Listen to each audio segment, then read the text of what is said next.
Yeah, so it was really when I got to that third year that I was then introduced to exercise physiology, a new and emerging field.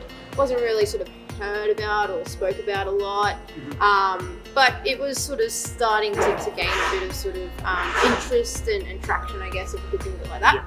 Yeah. And so exercise physiology, the premise being that exercising, whatever definition that has, is a healthy activity. You would never think that you'd be someone who would suffer from back problems. No. Ultimately, that did happen. You started getting some back pain symptoms. So tell us. Yes, correct. Let's move into that as a patient perspective, because Courtney, as a patient, tell us about that. At that time, did you have an idea? You just come out of university, you've done many years of study. Did you have an idea of the definition of good movement versus bad movement? No, absolutely not. So you've just done several years at uni, 4 years or something, and you've done a course specifically on musculoskeletal health. Yes, correct. Yeah. And you came out of university without a definition of good movement. Yeah.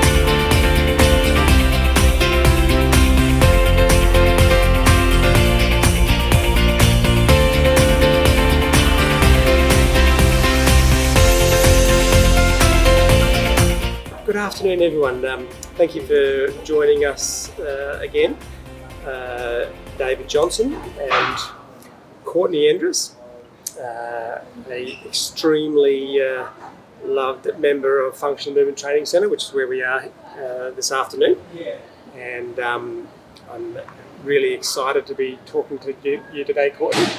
I've known you for a long time. Yeah. And you have a really fantastic journey to where you are today from when we first met, that will highlight a lot of elements about spine-related pain, back pain in particular, that will be, I think, extremely valuable to the people who are thinking about attending functional movement training, or even some of our existing or future past members who have engaged in the NeuroHab movement therapy program for their spine-related pain.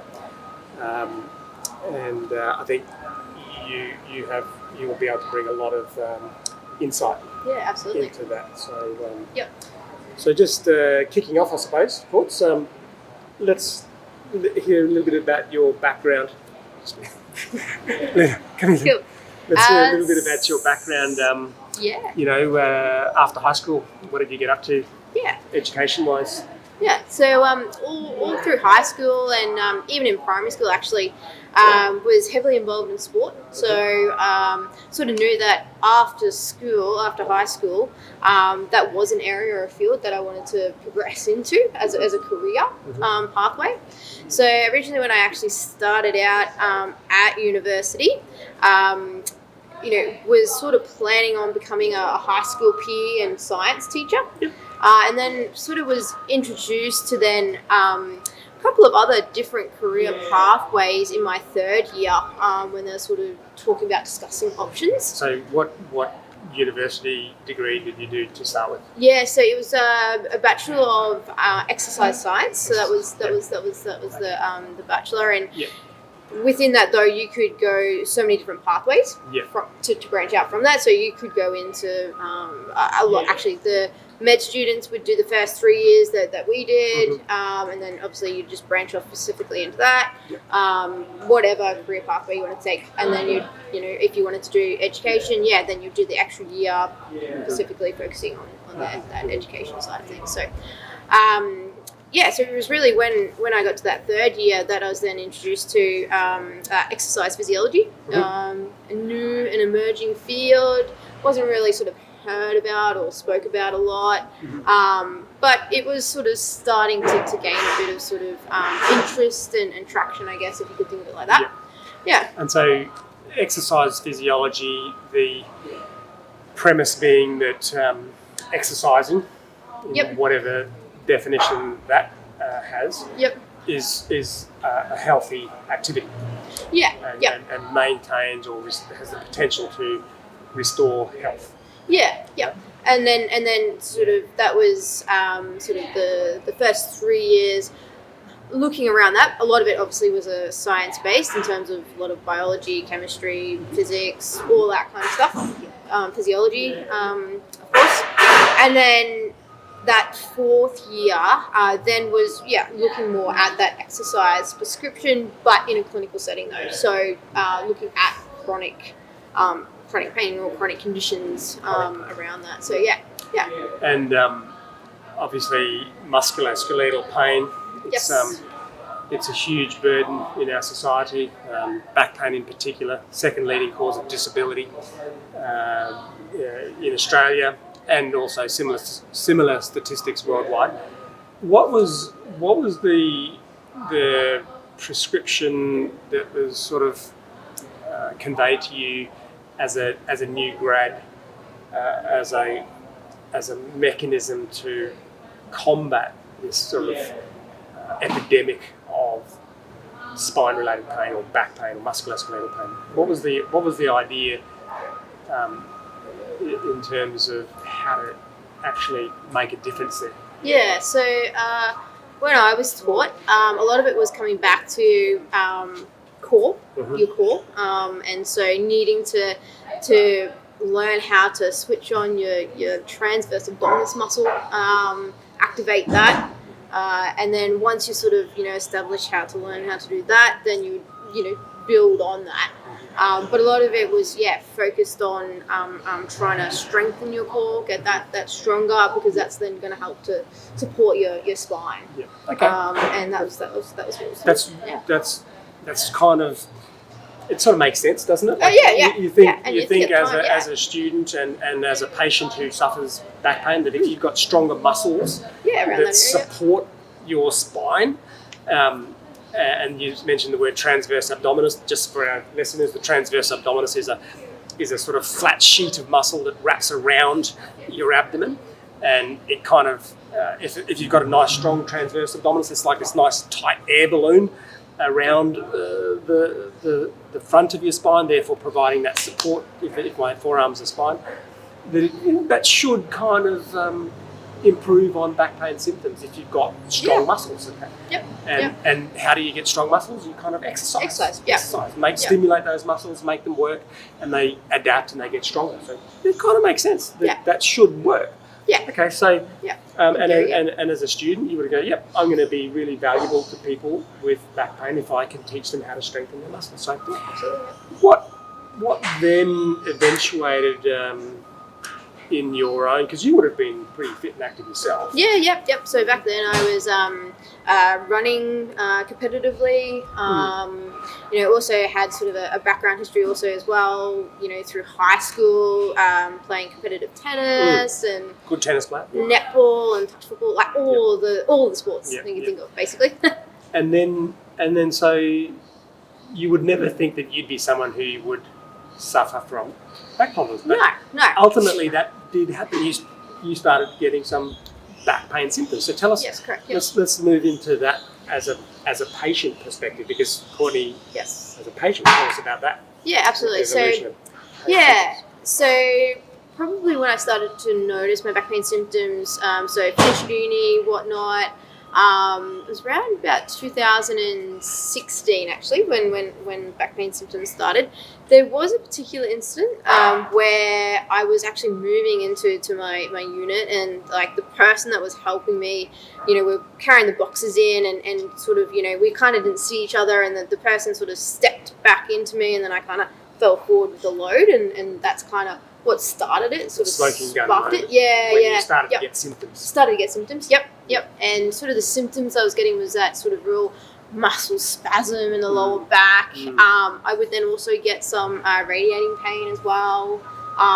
That was quite, it was uncomfortable and definitely noticeable, but not crippling or totally unbearable, but annoying. Annoying, absolutely. Significant enough to sort of interfere with your your day-to-day activities and just make you feel a little bit rotten, but not stop you going to work and doing stuff. Yeah, exactly.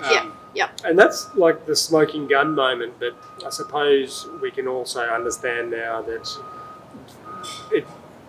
you're kind of leading, there's a lot of stuff going on in the background well before that moment, that incident that sort of surfaced. Oh, now I've got symptoms, but there's like a period of time beforehand where the disc could be becoming more and more unhealthy. Yeah.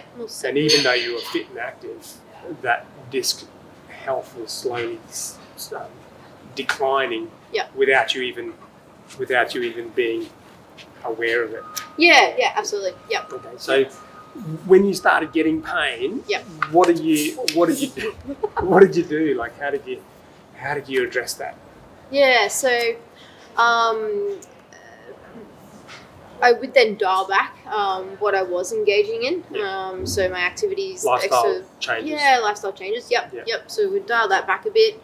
That sort of then helped with easing the symptoms.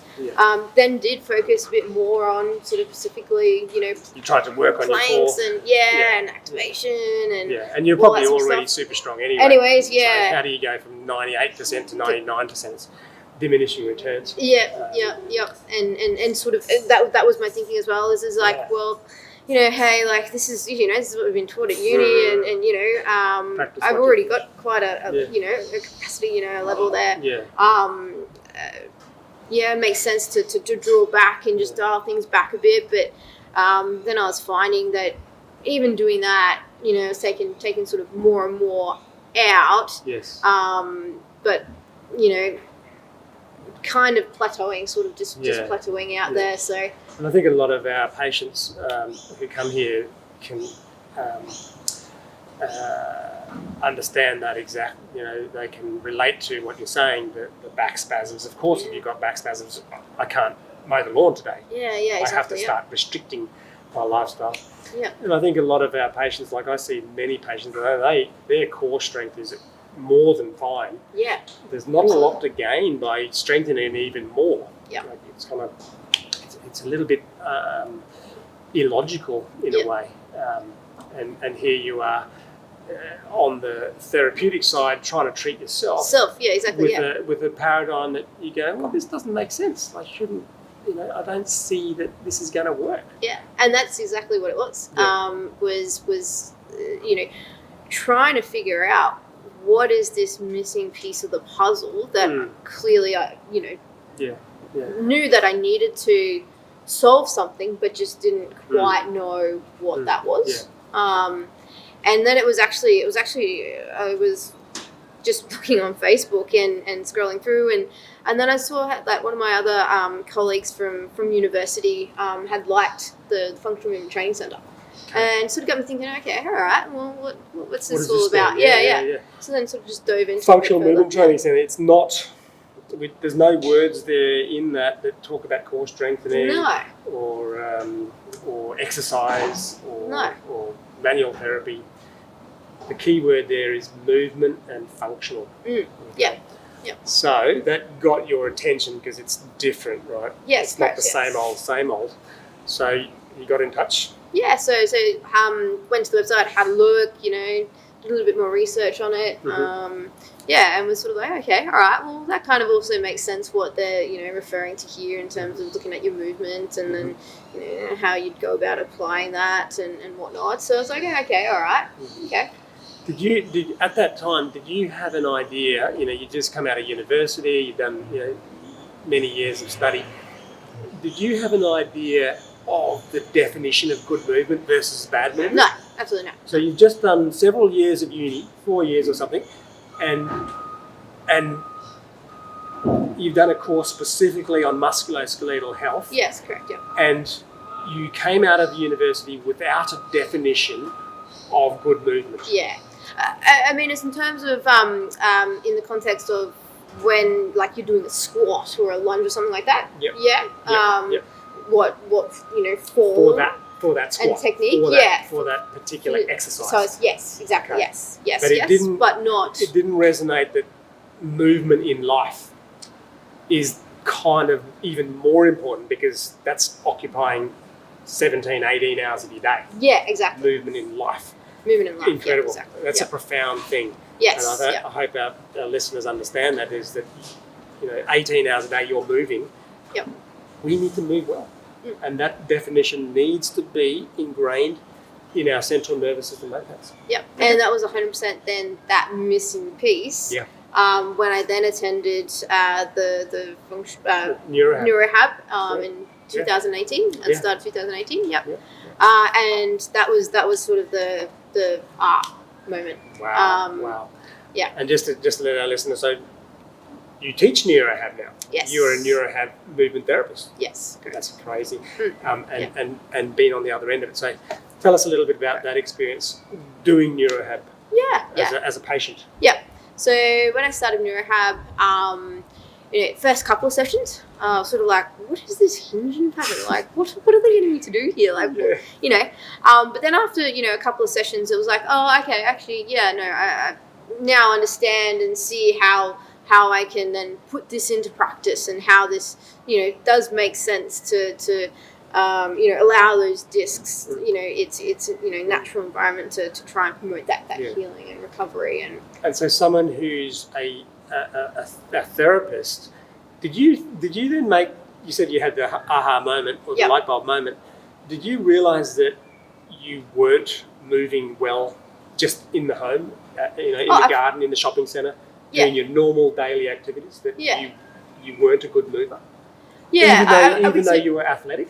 Yeah, so I would say that definitely was a lot more mindful of sort of, I guess, like the finer points of movement. So I probably wouldn't say that my movement was, dreadful. Yeah, terrible. But certainly did realise, there's definitely, key activities that I could absolutely do better. For sure. Yeah.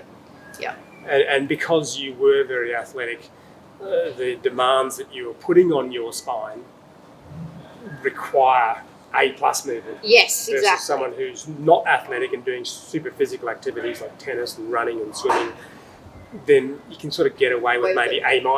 Yeah. So you were very physical and maybe we could say B+ or A-. Yeah. You needed to be A+. Yeah. And there's nothing wrong with expecting A+ when it comes to movement. Yeah, exactly. Yep. Yeah. And at that sort of point through the program, like I did gradually notice that I was, starting to improve and get a little bit better.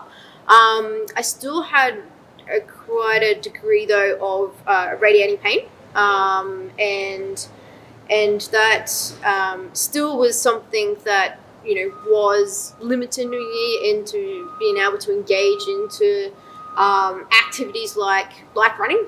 So that was sort of something that I love to do, was running. But yeah, still wasn't quite at that stage where I could handle that demand. And certainly throughout my day-to-day activity, I still had a bit of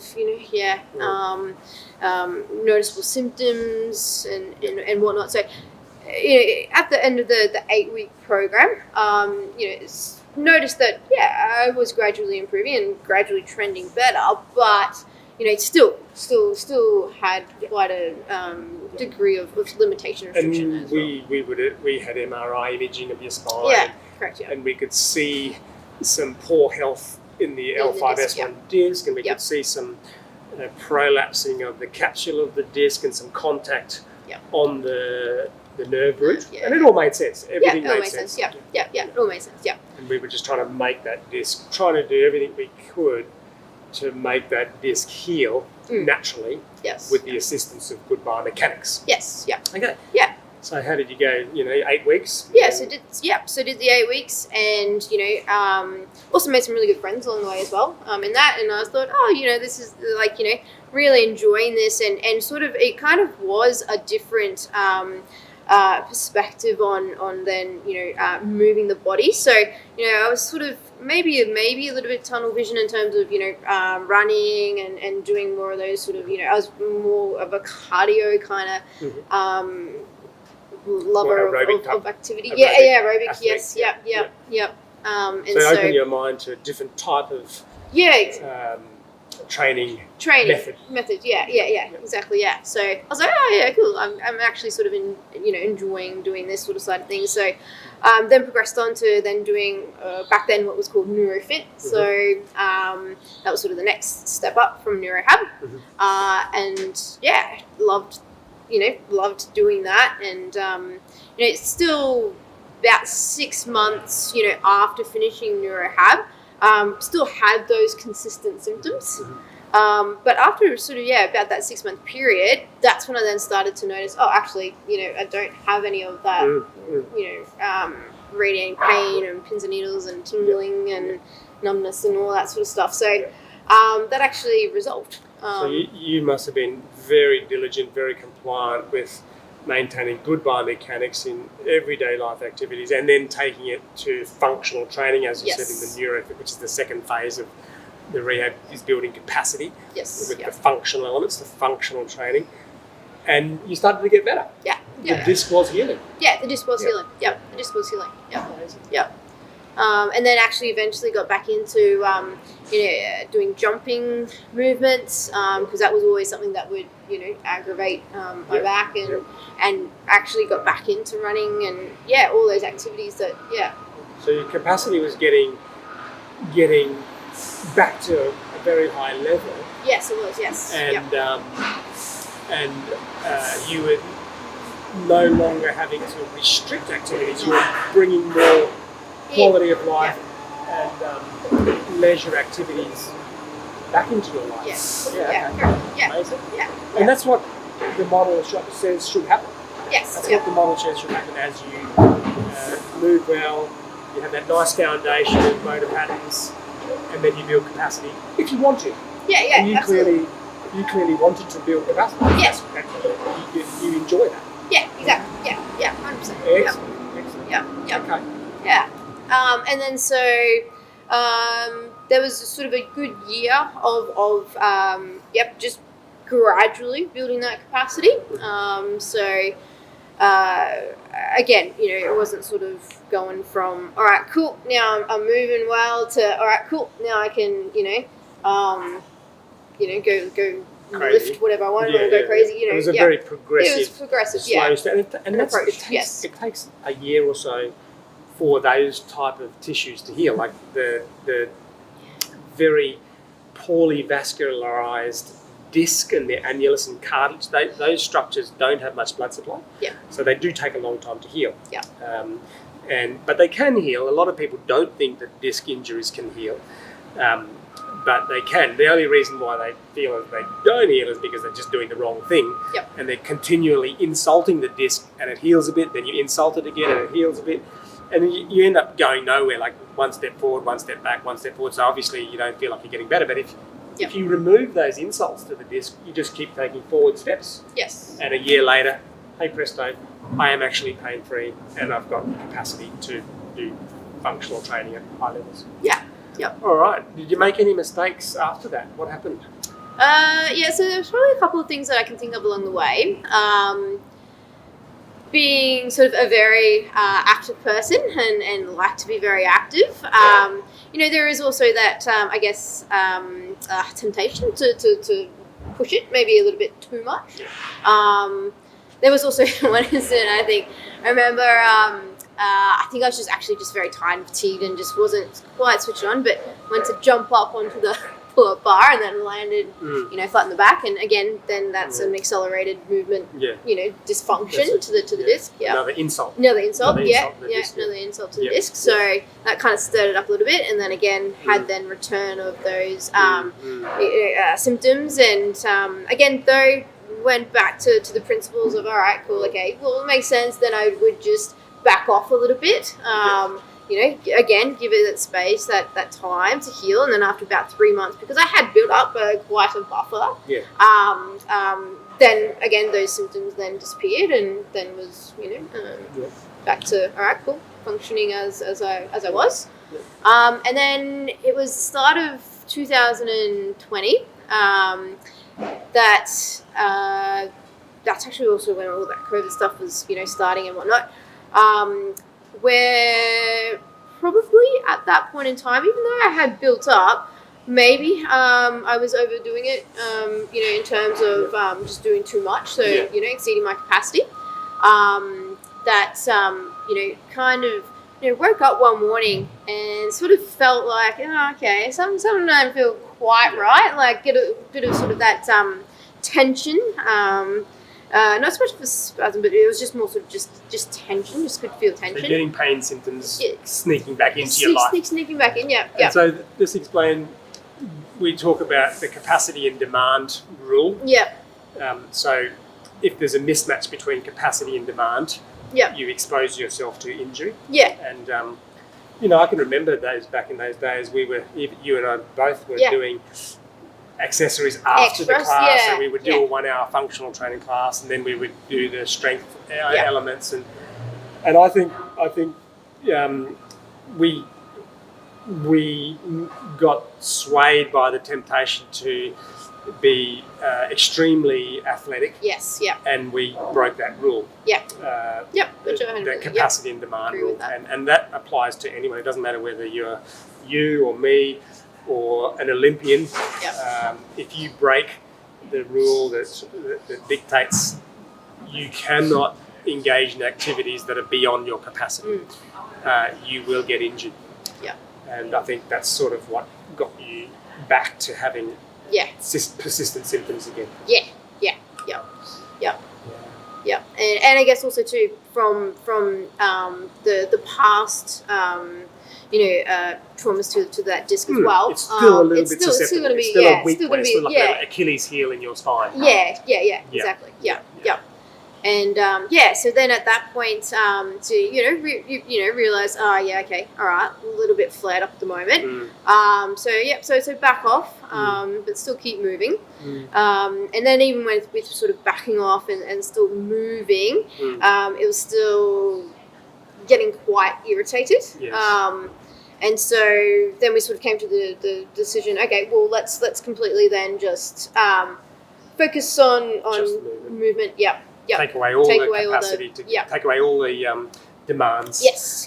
Entirely. Yep. Just focus on good movement and let's see what happens. Yes. Yeah. And we had another MRI scan as well, and we did see that disc was still, had its legacy of insults. Yeah. And it was rebulging and contacting the nerve. Yeah. Yep. And then sort of through that time period as well, it was then starting to heavily impact more and more on my daily functioning. So again, removing those greater demands, it was still, starting then to affect my sleep. So, I was waking up quite consistently at night and feeling very uncomfortable and just, other things to do to be able to just have quality of life. I remember there was one incident actually when I went over to Stratty. I was going over for my friend's hens weekend and really wanted to attend that, but sort of the day beforehand, was just getting a bit flared up and struggling. Yeah, just struggling. I think you're needing lots of other symptom-based measures as well. Yeah, absolutely. Medication. Tablets to try to control it, and side effects from tablets. Yep. And I think, did you have nerve blocks as well? Yep. Had a few nerve blocks along the way too. I think I had two nerve blocks just to try to calm everything down. Yep. Exactly. Yep. And then was also finding that I was asking people to do a lot more things for me as well. And sort of, that independence, that's really hard. If you're such an independent person and, it's a routine activity that you're used to doing, and you really then have to sort of ask somebody, oh, hey, can you do that for me? Like, that sort of kind of really impacts also, mentally as well. There's all the secondary problems that arise from chronic pain. Yeah, absolutely. Anxiety. You can see why people get depressed, and you can see why people become 100%. dependent on medications, and it affects your whole life. It really does affect your whole life. That's why the cost associated with people in chronic pain is phenomenal. Yes, absolutely. Yes. Okay, and so we sort of had a chat about what can we do from here, because we were aware that there were structural problems. Yes. Yep. You were already maxing out your functional competency. Yes, correct. There's nowhere further to go. Hit the ceiling. You're A+ with your movement. Yep. We had a structural deficit. We had significant compromise to your quality of life. Yes. What is the only solution that's remaining? Then a structural intervention. Structural intervention. Yeah. Yep. Yep. Structural intervention. And so a lot of time thinking about structural interventions, weighing up risks and benefits, and then ultimately you decided to have a surgery. Yeah. Okay, because surgery is a structural intervention to fix a structural problem. Yep. And that surgery was a decompression and stabilisation, which is otherwise most publicly generically referred to as a fusion.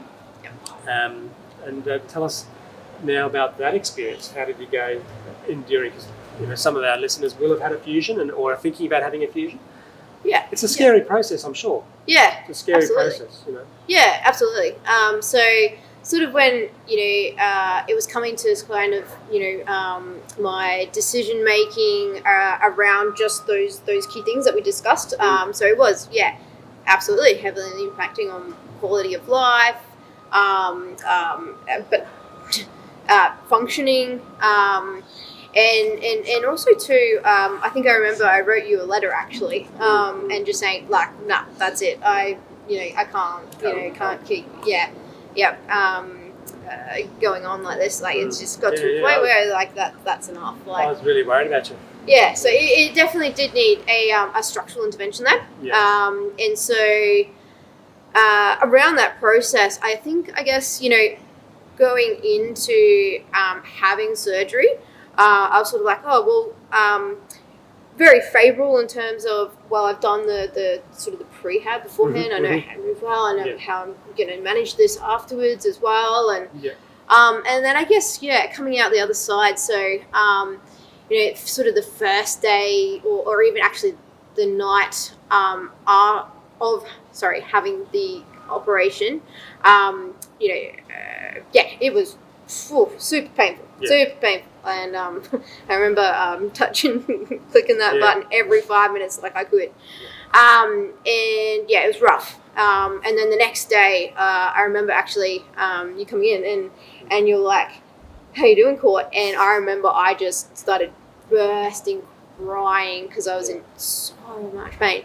And then also I think it started hyperventilate as well, to the point where I was like actually like feeling like I can't breathe.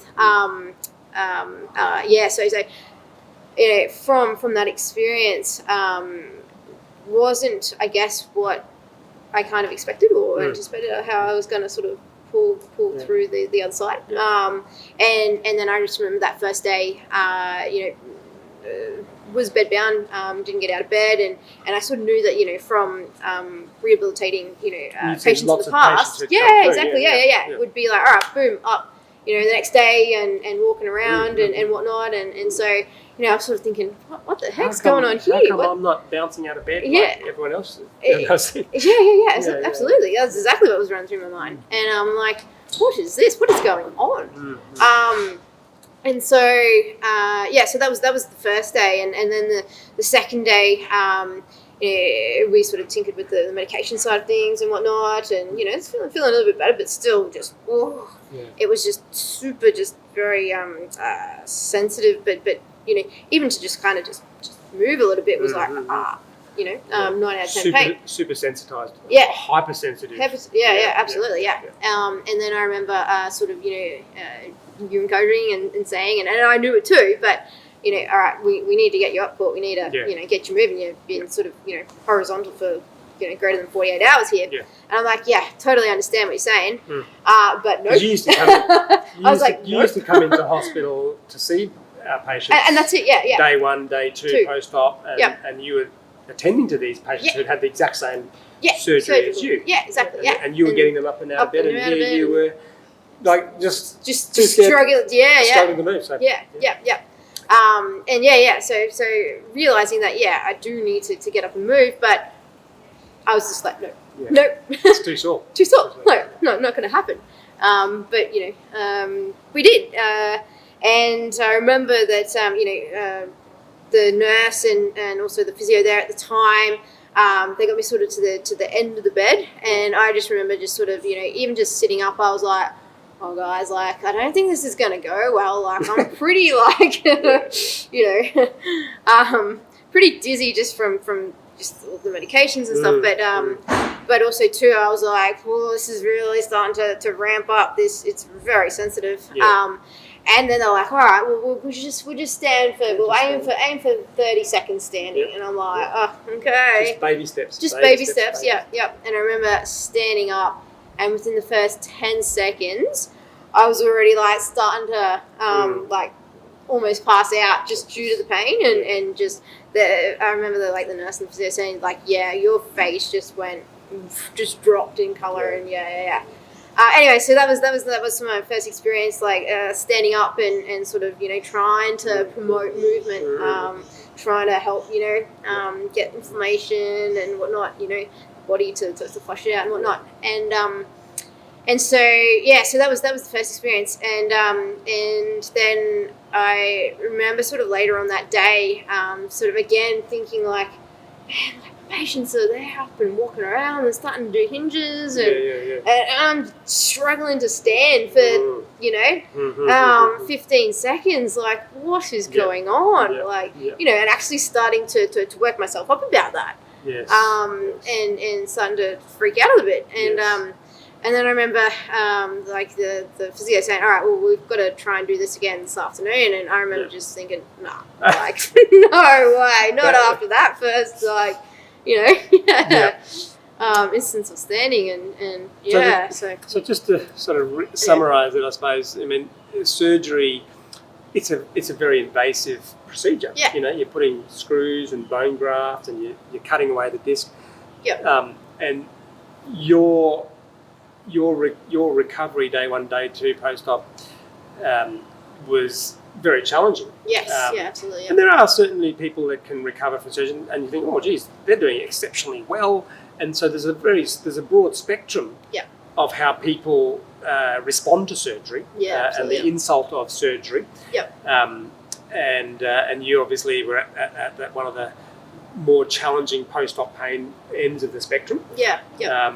And so it is a really big thing to think about when you go through surgery. It's not a walk. It's not like having your hair cut or your toenails clipped or some minor procedure, even if you have had surgery in the past. This is surgery on your spine. Yes. And just so you understand that the spine and certain parts of our body are very highly represented in the central nervous system. And generally the central nervous system will represent highly parts of the body that are very important. So like your eyeball, just imagine a little piece of sand in your eyeball. It hurts like buggery because your eyeball is really important, and you can have a cut on the bottom of your foot and it doesn't hurt that much because your brain kind of knows that the bottom of your foot's not that important. Or say your tongue, if you've ever had an ulcer on your tongue or in your gums, it really hurts. It gets you down when it's a tiny little ulcer. Because your mouth is very important for survival. You need to be able to eat. Yep. So certain parts of the body are highly represented in the sensory cortex of our brain. The spinal cord is critically important to the body's livelihood. And the spinal cord, surgery around the spinal cord, therefore, also is highly represented. And so that's why the body responds that way when you have surgery on that part of your body. It's not like having a hernia or a gallbladder. It can be very painful. But when we appreciated your response to surgery, what is it that we started to think about was driving up your pain levels post-operatively a lot higher than we kind of would have expected? Can you talk a little bit about that? Yeah. Centralization. Absolutely. So I think, past sort of trauma experiences, I guess, play a part and sort of link back into that. Emotion around that as well. So emotion, I think, was a big thing for me because you also then start to go into that kind of thinking pattern as well of, oh man, like I've been here before, I've done this. I remember what that was like, that really sort of low time, that low period. Feels like I'm in that same, position again. And so that can really sort of, just make you a lot more sort of, like hyper vigilant, hyper aware of what's, you had pain. You had your body and your brain had experienced pain for a number of years. And that's prior to this, and then suddenly you're getting this new surgical insult, and it kind of like brings all those back, memories of pain back in a very heightened way. Yeah, absolutely. And the medical term for that we use is central sensitization. And of course, the standard medications like endone and opioids, Nurofen, Panadol, they don't really work very well for central pain. So of course we started adding in more appropriate medications that help central pain. Yes. And one of those that we use commonly is ketamine. Yep. And we started using ketamine regularly. Yep. And then started to make a bit of progress with your post-op pain management. Yeah, correct. Yes. And then the journey started again. Yes, then the journey started again. Yes. Yep. So started with the foundations again of going through those hinging patterns and again just retraining that. Yep. Even though that I knew how to do those movement patterns, but I still had to then just reintroduce and sort of, again, just build up that confidence and sort of teach my brain as such that, hey, that it is okay to again, utilize, go through these movement patterns, utilize that area of my body and again, start to try and break down those sort of barriers that my brain was sort of, telling me that, hey, untangle the centralization. Yeah, exactly, yeah. And the best way to untangle the centralization is to move well. Yeah. And with a bit of assistance from the appropriate medications. You've got to be on the right medications. Yes, absolutely. It's like treating an infection. If you've got a bug in your body, you need to give it the right antibiotic. If you give it the wrong antibiotic for that bug, the bug's not going to be affected by it. It'll get worse. Yep. And pain is kind of the same. There's different types of pain. We've got to use the right pain medication for the right type of pain. Yep. So how long did you need to use medications for central pain for, roughly? About 3 to 4 months. 3 to 4 months? Yeah, 3 to 4 months. Yep. I needed to, yep. And along that sort of journey as well, there were periods as well, where, for example, sleeping was actually a big one for me. So I'd find I'd sort of get this neural irritation, sort of in a little part of my right hand side here, and to be able to lie horizontal, that was something that I actually had to take a gradual approach to be able to be comfortable with lying, completely horizontal. And so, through using, as I said, the appropriate medication and taking various degrees of lowering, your range of motion. Because initially your range of motion was very low. Yeah. But you just keep moving well. And then as time progressed, that range of motion comes back, that speed of movement, the fluency, and then your capacity. Yeah, exactly. Yeah. So we're now 2022, and you don't need pain medications. No. And you're back to training super hard. Yeah. But you're not going to make any mistakes. No. Not going to exceed your capacity. No. Because, of course, if you break the rules again... Yeah, exactly. Of course you're going to get sore again, right? Yeah, exactly, And now, so we've come to the wrap-up, I suppose, and you've got this amazing journey. And every day you work here and you're talking to patients. That must be really, really... almost emotional for you to be able to see patients run the same journey that you've run, and be able to guide them. Yeah, absolutely. Because you've lived it. Yeah. You have lived what your patients are living. Yeah, absolutely. It's fantastic. I think it's very empowering actually.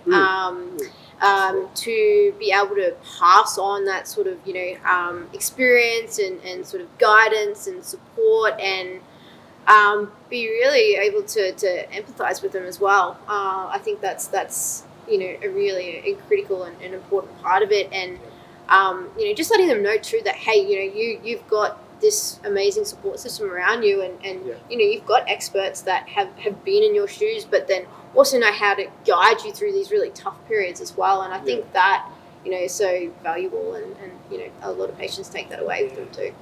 And it's clearly a long journey. Oh, absolutely. It's a long journey. It's not an overnight quick fix. No, it's definitely not. No. But as long as, like you said, if you've got those supports around you and you've got a roadmap to follow, a logical roadmap, you every day you get a bit closer to that destination. Yeah, absolutely. And it's very much going to be that sort of roller coaster ride, ups Sometimes and downs. You have backward steps. Like, absolutely. Yep. And you just got to get back on the wagon. Just know that your body's capable of recovering. Yeah, exactly. Yep. And just the biggest thing is patience. Being patient, consistent, and again gradual in your approach. Yeah. That'll get you there. Yeah. Because the body's it's an amazing machine. You just got to let it do its thing. Yeah. Yep. And it'll fix itself up. Yep. Okay. It'll fix itself up. As long as you just don't keep insulting it. Yeah. Exactly. Yeah. Yeah. It's superb. It's emotional for me even listening to that story and seeing you now, because I see Courtney every day, and I see you just like a trooper, just getting on with life, and super powerful, super athletic again, and such a wealth of knowledge and understanding to convey to my patients and our community, and anyone who's thinking of engaging in functional movement therapy. You can recover from this condition. You absolutely can. Courtney's a fine example of that, and it's not like Courtney's an old grandma or something like that, or overweight, or afflicted by heaps of other chronic diseases. She's a healthy, vibrant person that got caught into the net of back pain. So it can affect anybody, but if you do the right thing, you can recover from it. Yeah, absolutely. Superb. Thank you so much for sharing that. Yeah, no, thank you. That's been awesome. My pleasure. Awesome chat. Yeah. And we'll go back and help some more patients this afternoon. Yep, that's it. Okay, guys. Awesome. Thank you for listening. Thank you. See you next time. All the best. Thank you. See ya. Nice chat.